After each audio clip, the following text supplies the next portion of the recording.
vídeo falaremos sobre a Convenção sobre a Diversidade Biológica, sobre a sigla de CDB. Desta forma, dividimos este conteúdo em 3 tópicos. O que é e como foi elaborada a CDB? Qual a definição de diversidade proposta pela CDB? Quais são as 3 bases principais da CDB? Bom, desta forma, vamos começar pelo primeiro tópico, que fala sobre o que é e como foi elaborada a Convenção sobre a Diversidade Biológica. A CDB é um trato mundial, multilateral, que trata da diversidade biológica, que também é chamada de biodiversidade, estipulando estratégias para o uso sustentável e conservação dos países signatários.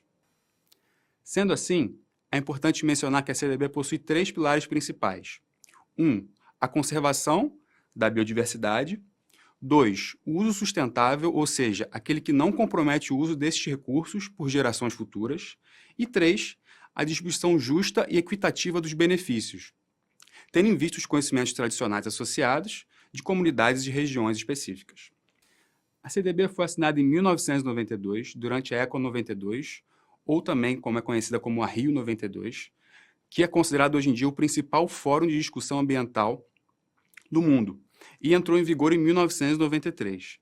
Cerca de 190 países assinaram essa convenção até o momento, contudo, nem todos ratificaram essa convenção, como é no caso dos Estados Unidos. No Brasil, a CDB foi aprovada pelo Decreto Legislativo número 2 de 1994.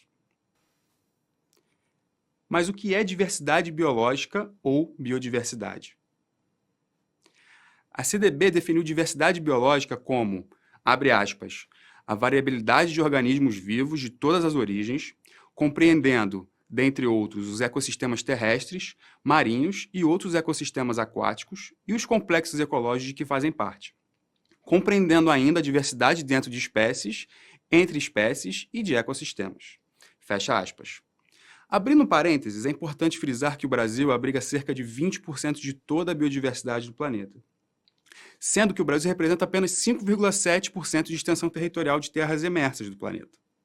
Sendo assim, contextualizado o cerne desta convenção, que no caso é a biodiversidade, a CDB propôs medidas a serem seguidas pelos países signatários. Bom, mas quais os deveres dos países para promover a conservação, o uso sustentável e repartição de benefícios provenientes de recursos genéticos?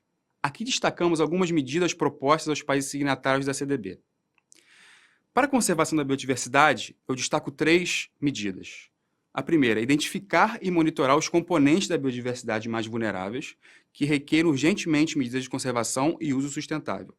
A segunda, promover a conservação in situ, ou seja, no próprio lugar na qual ocorrem, no caso de florestas, ou oceanos e etc.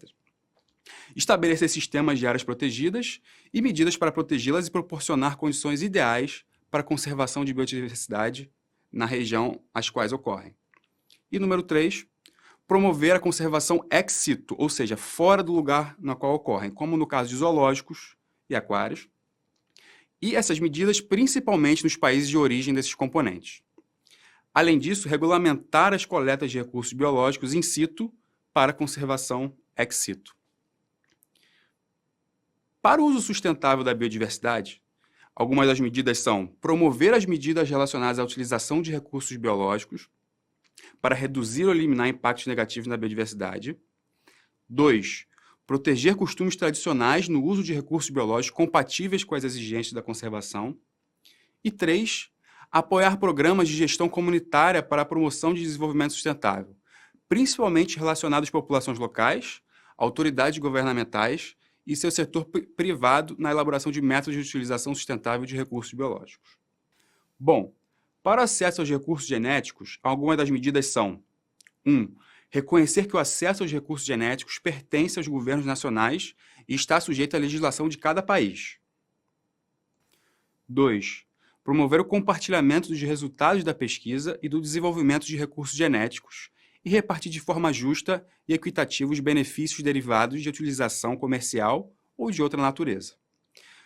Um dado interessante é que no Brasil a Lei do Patrimônio Genético ainda assegura a repartição dos benefícios oriundos desses recursos naturais e conhecimento tradicional para as comunidades locais ou em prol do desenvolvimento sustentável daquelas regiões. O texto da CDB é extenso e ainda trata de alguns outros temas, sempre visando esses 3 pilares principais, como, por exemplo, a conscientização ambiental, o apoio à pesquisa científica e tecnológica, o intercâmbio de informações, cooperação técnica e científica e entre outras. Espero que tenham gostado, obrigado pela atenção e até a próxima.